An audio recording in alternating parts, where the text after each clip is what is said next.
Hello guys, what's up everybody? Today, just a couple of hours ago, GGG released the 3.8 development manifesto outlining some of the changes and giving more of a background. It took me more than an hour to go over it, so I figured I'd make a tiny little video where I narrow it all down and give you just the most important information. So that's where we're at right now.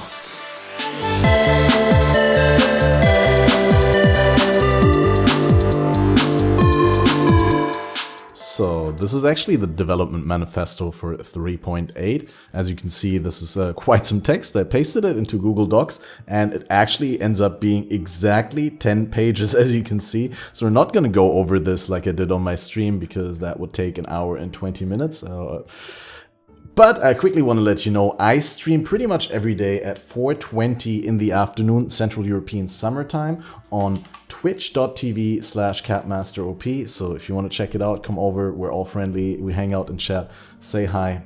Global gem levels. Instead of being able to roll modifiers that increase the level of locally socketed gems, in caster-oriented one-handed weapons will now be able to roll new modifiers that grant +1 to all fire, cold, lightning, physical or chaos skill gems, not just the ones that are socketed in the item. On staffs, we'll be able to even roll up to +3 on a higher mod, and we'll also get the same for all spell gems. It's important to note that spell gems are only active gems and there's no spell support gems. So this doesn't apply to support gems, which the old modifiers would apply to support gems, the plus level of socketed fire gems, right? The old mods can still be rolled on non-caster weapons, and the +1 recipe has been removed and replaced by a recipe.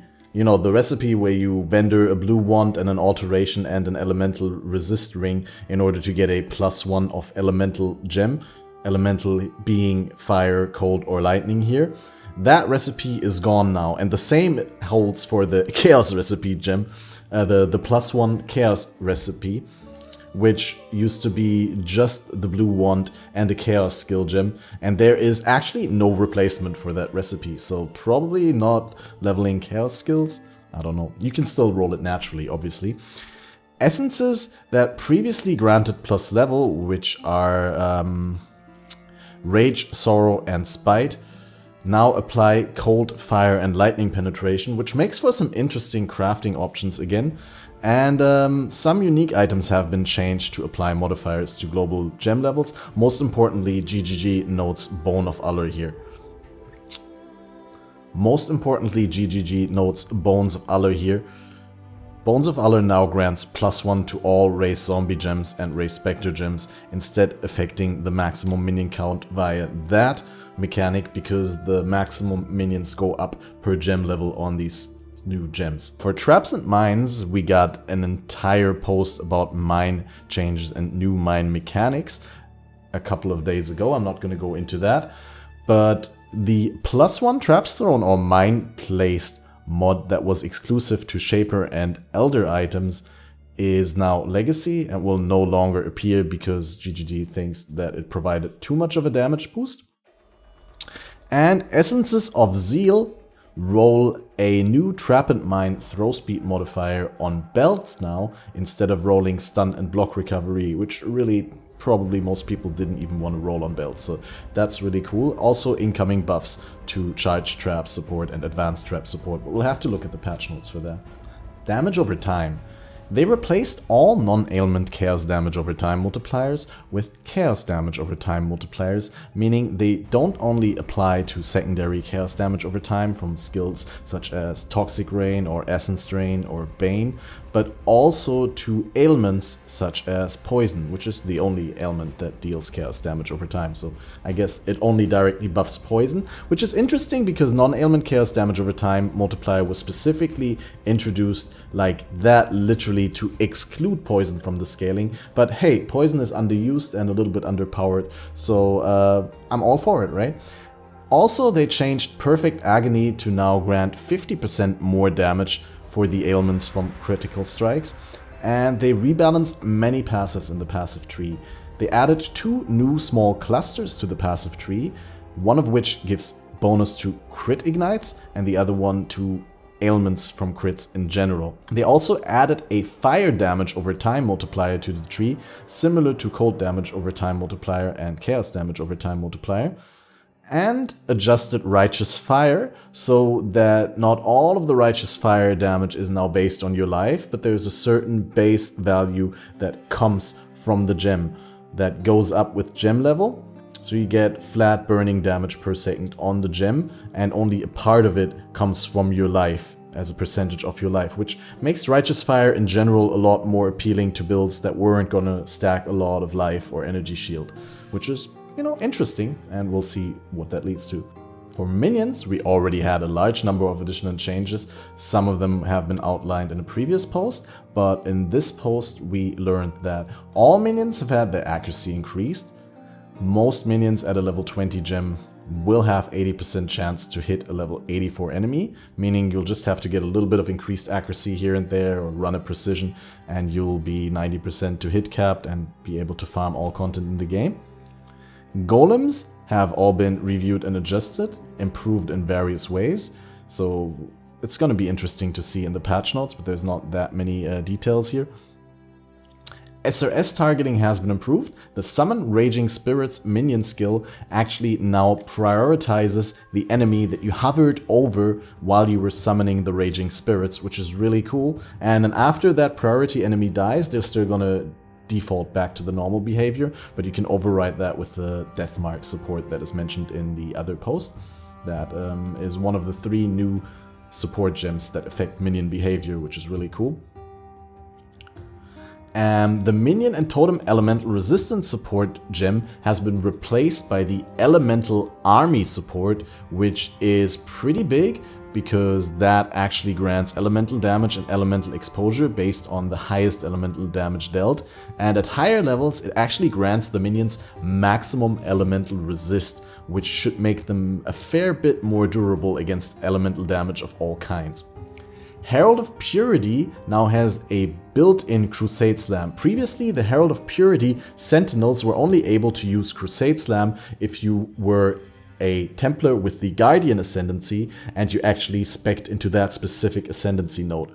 But now Herald of Purity Sentinels have the built-in Crusade Slam, so all Ascendancy classes could play Herald of Purity minions and have that ability available. And this is just one of many changes along the thought process of we don't want to have too strong skill-specific synergies in the Ascendancies that feel necessary to actually play the skills, but we want to give the necessary buffs to everyone and then just give synergies to general mechanics to the Ascendancies, to not pigeonhole them too strongly and to not make them the only way that a specific skill can be played, which is really cool. So along those lines, they also reduced the Convocation cooldown. Convocation is the skill that recalls your minions to you and makes them regenerate life. And they also changed the life recovery to percentage-based instead of flat life, which, you know, should make it a lot better to zoom around with your minions and to sustain their health actually. Desecrate, the skill that spawns corpses, has had its cooldown removed, so you can spam it infinitely now, and it will have a shorter cast time. So it's going to be better both for summoners that need corpses to summon minions, and for builds that actually revolve around consuming corpses for dealing damage, such as Detonate Dead, right? Offerings now have a higher base duration, and they get added duration per corpse consumed, and GGG added an ongoing marker over your player character that will indicate that an offering is active so that you can instantly act when that marker disappeared and get that buff up immediately again. Dead Reckoning, which is the threshold jewel for summoned skeletons, now gives the same buff with 1 gem. Like, one of those gives the same buff as previously 3. 1 is the maximum now, but with 1 Dead Reckoning you're already getting the same buff, meaning you can have up to 15 skeletal mages on just 1 Dead Reckoning, which is really good. And I think skeleton mages, just like skeleton warriors, are going to be pretty pog next league. There's a new Atlas-specific base type, the so-called Convoking Wand, that has an implicit that lets it roll the new minion modifiers, of which we haven't seen any yet, but it's going to be Pog, I'm pretty sure. And Essence of Fear and Incursion and all kinds of minion mods have been buffed and reworked, and there's actually new craftable modifiers on the bench as well. Mana for spellcasters. Brace yourself, guys. Mana leech for spells is no more. As you might remember, in 3.7 they already changed the Warlord's Mark curse to only apply its leech effects to attacks, because GGG thinks that mana leech is just too easy for spellcasters to sustain the mana with. And they're not exactly wrong, but they're consequently going through with this. They're removing mana leech for spellcasters all over the place. You won't be able to leech mana from spell damage anymore, including enchantments, mana leech support, unique item, no more. In turn, they're buffing mana flasks, so you get more uses out of them, and they're adding a couple of new mods, such as the Enduring mod, which lets the mana flask effect remain after reaching full mana. They're adding new passives to the skill tree that affect mana flasks, and they are also going to make channeling skills harder to sustain by giving them a separate minus mana cost of skills mod, because their low mana cost made it way too easy to reach 0 or 1 mana cost, right? Reduced mana will be changed to Inspiration, which is a new support gem that does not only reduce your mana cost, but also grants you inspiration charges, and these will improve your elemental damage and critical strike chance per charge. Clarity will also grant higher values of mana regeneration, and there will be a variety of new passive skill tree clusters that improve your mana, that improve Arcane Surge, that give curse bonuses, and a way to recover mana after hitting or killing cursed enemies. Melee changes. In 3.8, the Cyclone AoE will be nerfed by its scaling mechanics. That way GGG is able to implement more plus melee range on the tree. They buffed passives that previously gave +1 melee range to give +2, and Cleaving, Flaying, and Claws of the Pride, which previously didn't give you any melee range, give you +1 melee range. They're gonna buff Ancestral Call support, lower its damage penalty, so there's no damage penalty anymore at level 20, and Multi-Strike is going to be buffed slightly, shifting power from the second and third swing into the first swing, because it felt too punishing if you actually aborted the Multi-Strike sequence after 1 or 2 attacks already. So it's gonna be better on the first attack and a little bit worse on the second and third. Facebreaker with counter-attack gems were a little bit too strong because of the flat added damage on these retaliation attacks, so they removed the flat physical damage on those attacks and increased the base damage scaling so that there's the same strength on other weapons or attack types, but on unarmed builds with Facebreakers, they're actually a little bit weaker. Also, they shifted power on the Pulverize support, making it grant increased area of effect instead of more area of effect, so that it's not that insane AoE boost, and the more increase you already have, the less it means to you instead of more, but it also grants more damage than before, so it's still gonna be a good support gem. Ranged. Tornado Shot has been pretty much very dominant since 2.0 in the bow skill section. And they finally nerfed the Tornado Shot enchant that you can get from the Uber Lab that previously granted +2 secondary projectiles to only grant +1, just like the one from the Mercy Lab previously did, which will now not exist anymore. They also fixed a bug that applied to Tornado Shot and Barrage that caused secondary projectiles from Fork to hit the target again that they forked from, so that made for insane damage bonuses. And those are not going to be there anymore, so Tornado Shot is not going to be better than any other bow skill anymore, which is good, because people who previously felt pretty much pigeonholed into Tornado Shot are now going to be able to explore the wonderful world of other PoE skills, such as Lightning Arrow and Ice Shot, which now get flat elemental damage of the corresponding element, similar to Ice Crash and Frostblades in the melee section last league. And we're gonna be interested to see how that works out. Also, Split Arrow has been buffed to get improved damage and projectile scaling. There was also an improvement to the chain mechanic where 2 projectiles that chain cannot select the same target if they're from the same attack. So that will improve clear overall because, you know, your chains are actually going to be intelligent and can be like, I hit that one, right? Other spells receive changes as well. The contagion area of effect is now not as great anymore because it was way too big since they basically added another increased AoE support gem in the shape of Intensify support. So now Contagion will not gain base radius per level anymore, meaning the Contagion radius at level 20 is the same as the Contagion radius at gem level 1, speaking about the Contagion gem. Body Swap has been reworked so you can target a living enemy. You don't need a dead enemy, but you can actually warp to a living enemy's location. Passive tree changes. As we've seen, there's a large number of passive tree changes. The mine passives have been reworked.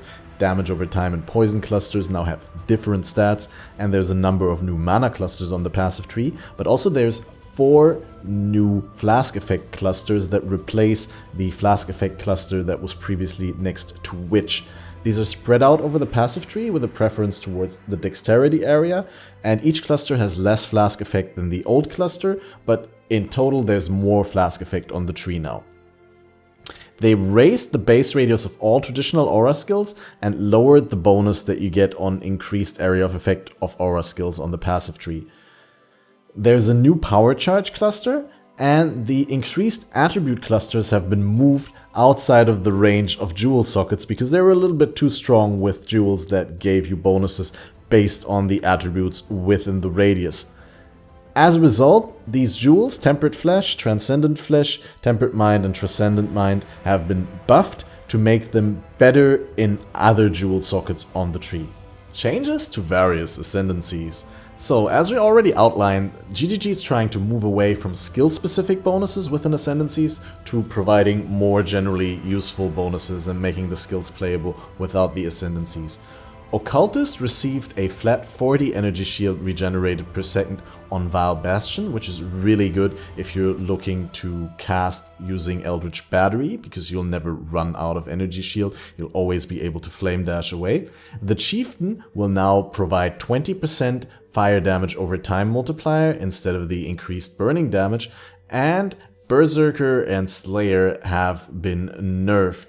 Where I don't really understand this because Berserker is already kind of a meme that you really only go for if you want a super fast attacking build, and Slayer was, I think, fine the way it is and probably not gonna see much play anyway with the massive Cyclone AoE nerfs, but we'll see. They're both still in a good place. Ghost Dance has been nerfed again. We remember previously in 3.7, Ghost Dance has been changed to only generate a Ghost Shroud charge every 2 seconds instead of 1, and now it's been further nerfed. It has seen nerfs to the reduced damage taken and the amount of energy shield that you recover when you consume a Ghost Shroud. Ascendant also got some adjustments along the ideas of the ascendancy changes. There has been a number of changes that make unlocking veiled modifiers easier, and as a consequence, some of them are more likely to appear, while others require less unveils in order to unlock the crafting mod. Other changes include buffs to evasion by removing monster accuracy, and as a consequence, high evasion characters will be less likely to be hit by monsters, while low evasion characters will still be more likely to be hit than prior to 3.7.0. The leak mechanic that drops a random unique item has a reduced chance to drop a leak-specific item, and breaches in endgame breach domains expand faster. There's many adjustments to unique items. 2 are mentioned here, one being Poet's Pen's internal cooldown lowered to 0.15 from 0.25 seconds, and Blasphemer's Grasp will now grant damage over time multiplier for ailments per Elder item equipped rather than increased damage with ailments. This concludes all of the changes. I quickly wanted to give you an outline. I personally think no unique monster HP buffs Omega Lull. Maybe we'll see something in the patch notes, but after in 3.7 rare and magic monsters were buffed, Unique monsters such as rogue exiles, map bosses, breach lords, everything has been a massive joke. Invasion bosses, it's just, you built your character to kill rare monsters the same speed as you did before, and unique monsters are just cannon fodder. They're absolutely garbage, they're nothing. Anyway, thank you guys all for watching. Don't forget to like, share, and subscribe, all the good stuff. I'll see you on twitch.tv/CatmasterOP and in the next video. Have a good one. Bye bye.